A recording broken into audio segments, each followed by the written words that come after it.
고난의 부당성 호소라고 하는 제하에서 우리 오늘 말씀을 함께 나누도록 하겠습니다.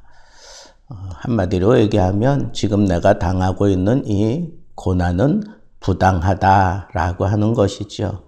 그런데 앞에 욥이 대답한 것하고 근본적으로 다른 것은 이번에는 하나님께 직접 호소하는 거예요.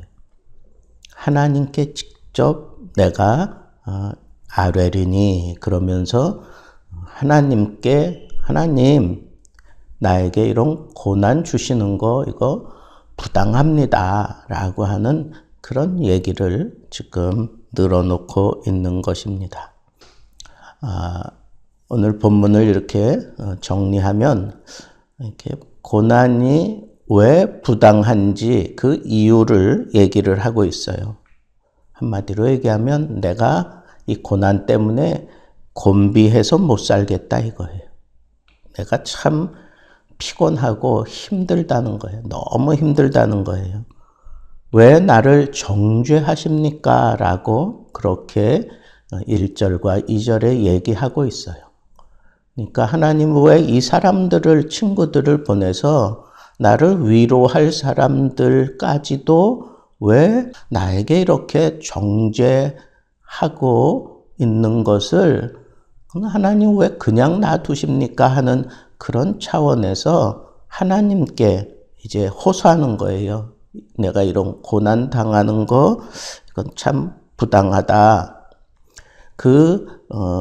항변하는 그 구체적인 내용을 보면 하나님은 공의롭지 못하다. 그리고 하나님은 정확하지 못하다. 주의 손으로 지으신 것을 학대하신다는 게 말이 됩니까? 그리고 악인의 꾀에 빛을 비추시는 것을 언제까지 하시려고 합니까?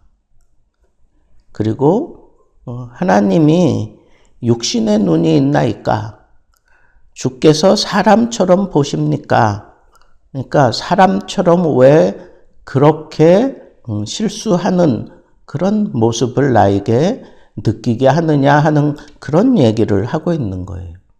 하나님 이건 실수다라고 얘기하는 거예요. 나에게 이런 고통 주시는 건 이 사람들의 논리를 따지자면 나에게 이런 고통 주시는 건 이건 부당하다. 이건 정말 부당하다라고 그렇게 얘기하는 거예요. 정확하지 못하다 이거예요. 사람처럼 왜 그렇게 하시느냐 이거예요. 그리고 어떻게 하나님의 손으로 지으신 나를 이렇게 학대하십니까? 하는 그런 얘기를 하고 있는 거예요. 그래 놓고는 당당하게 이렇게 얘기하는 거예요. 나는 죄 없다. 그게 이제 5절부터 7절에 있는 말씀이에요. 나는 죄 없다. 주의 날이 어찌 사람의 날과 같으며 주의 해가 어찌 인생의 해와 같기로 나의 허물을 찾으시며 나의 죄를 들추어 내시나이까.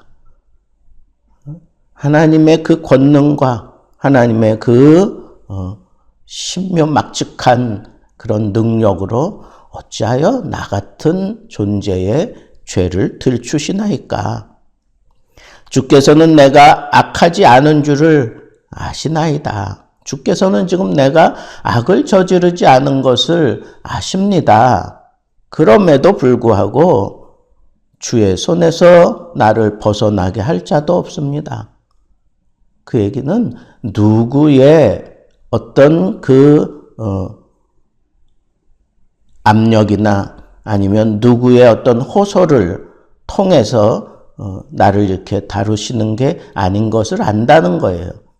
내가 지금 이런 고난을 당하는 건 이건 분명히 하나님께로부터 왔다라고 하는 그런 사실을 욥은 느끼는 거죠. 근데 여기서 우리가 이제 생각해야 될 문제가 있어요. 어떤 문제냐 하면 지금 이 욥이 순간적으로 하나님 앞에 항변하는 그 내용은 자기의 처지를 아뢰기 위해서 한 게 아니에요. 왜 하나님 앞에 이렇게 좀 불충한 듯한 모습으로 항변까지 하게 됐을까? 첫째는 이성적으로 모든 것을 이해하려고 하는 그 시스템이 이 머리에서 작동하기 시작한 거예요. 하나님이 하시는 일을 이성적으로 우리가 다 헤아릴 수 있을까요? 우리의 이 조그마한 머리를 가지고 하나님이 하시는 일을 다 헤아릴 수 있을까요? 사도 바울도 그랬잖아요.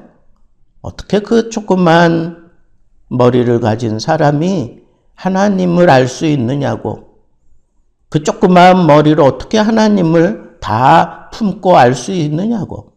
하나님의 하시는 일은 너무 오묘하고 신묘막측하니까 우리는 다 알지 못하는 게 그게 인간인데, 지금 주어지는 이 모든 상황들을 욥이 이성적으로 그걸 해결하려고, 이성적으로 그걸 풀어내려고 이 시스템을 작동시키니까 걸리는 게 턱턱 나타나는 거예요.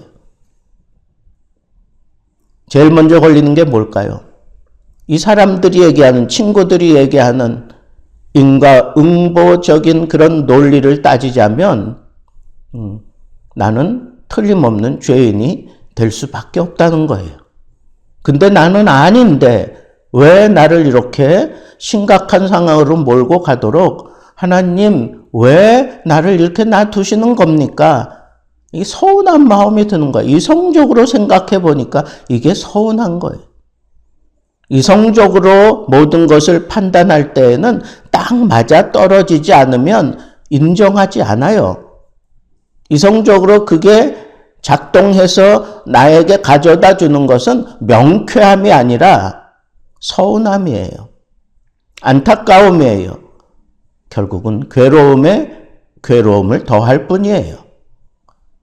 하나님이 하시는 일에 대해서는 이성적으로 판단 다 되어지는 게 아님을 우리는 분명하게 고백하고, 하나님은 정말 신묘막측하게 하시는 그런 하나님이기 때문에 지금은 내가 이 상황에서 뭐라고 분명하게 대답할 수 없고 뭐라고 알 수 없는 그런 상황에 안개가 낀 것 같이 그저 내가 그냥 안개 속을 걷는 것 같은 그런 상황 속에서 걸어갈지라도 그것을 믿음으로 받아들이면 우리는 넘어지지 않고 안개 속에서도 꿋꿋하게 걸어갈 수 있어요. 그게 올바른 믿음의 자세죠. 하나님이 반드시 뭔가 나에게 확 걷어내고 보여주실 때가 있다라고 하는 그 믿음을 가지고 걸어가야 되는 거예요. 우리 인생이 녹록지 않잖아요. 인생이 어쩐 때는 정말 안개가 꽉 낀 것 같아서 한 치 앞도 보이지 않는 그런 상황 속에 내가 심각한 그런 길을 걸어가고 있는 것 같은 생각이 들 때도 있습니다. 그럴 때에는 이성적으로 이런 문제들을 풀어갈 것이 아니라 하나님의 뜻이 나타나기를 기다리면서 하나님께 모든 것을 맡기고, 하나님이 분명히 나에게 선한 길로, 가장 확실한 길로, 가장 의로운 길로 나를 인도해 주실 것을 믿고 가는 거, 그게 믿음이에요. 그게 하나님 앞에서 내가 취할 수 있는 믿음이에요. 그 믿음을 우리는 놓치지 말아야 돼요. 하나님을 우리가 믿되 온 우주 만물을 창조하신 하나님으로 믿어요. 그런데 정작 우리의 믿음은 그 온 우주 만물을 창조하시고 홀로 주관해 가시는 하나님의 그 섭리는 믿지 않아요. 내 눈에 보여지는 것만 믿으려고 해요. 왜? 그게 이성 시스템이 작동하니까 그래요. 내 앞에 분명하게 뭐가 딱딱 떨어지는 것만 인정하려고 들어요. 그건 하나님을 모르는 거예요. 하나님을 믿지 못하는 거예요. 우리 하나님은 지금 나는 인생의 고난길로 한 치 앞도 볼 수 없는 그런 상황으로 나를 인도하시는 것 같을지라도 하나님을 믿고 하나님이 가장 확실하고 가장 좋은 길로 나를 인도하실 것을 믿고 그리고 난 다음에 그냥 믿음으로 가는 거예요. 사람들이 뭐라 그럴지라도 그냥 꿋꿋하게 믿음을 가지고 그냥 전진해 가는 거, 그게 참 믿음이에요. 하나님 앞에서 우리 인생이 취해야 될 믿음이에요. 뭘 따지기는 그 조그마한 머리를 가지고 하나님 이거는 이렇지 않습니까? 하나님 저거는 저렇지 않습니까? 하나님 이성적으로 생각해 보십시오. 이래야 되는 것이 마땅하지 않습니까? 아니, 이성적으로 따지자면 우리는 이미 다 멸망받았어야 마땅해요. 하나님이 우리를 이렇게 살려주시고 하나님이 우리에게 은혜를 베푸시고 하나님이 우리를 이렇게 의인으로 우리를 상대해 주시는 것은 이건 이성으로 해결된 문제가 아니라고요.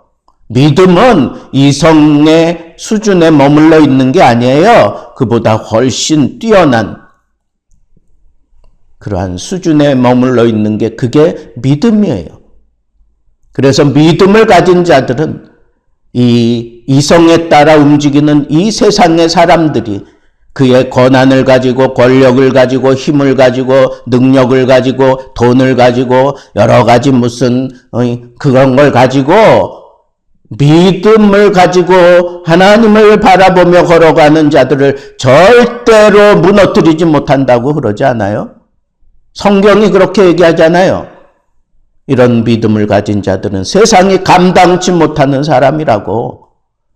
우리가 하나님 앞에 가져야 되는 믿음은 세상이 감당치 못하는 믿음을 가지고 가는 겁니다. 여러분, 지금 아픔 겪고 있다고요? 지금 괴롭다고? 그래서 모든 게 다 끝난 것 같고 모든 게 다 그냥 주저앉은 것 같은 그런 상황이고 그런 생각이 드십니까? 그 알량한 이성적인 판단에서 속히 벗어나세요.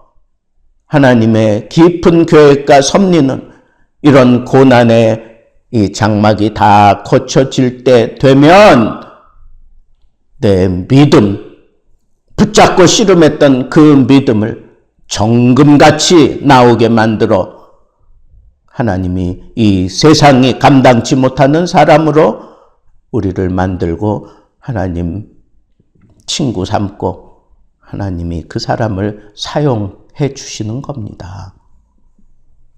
여러분, 고난이 억울하고 부당하다고 생각되어질 때 빨리 캐치하세요.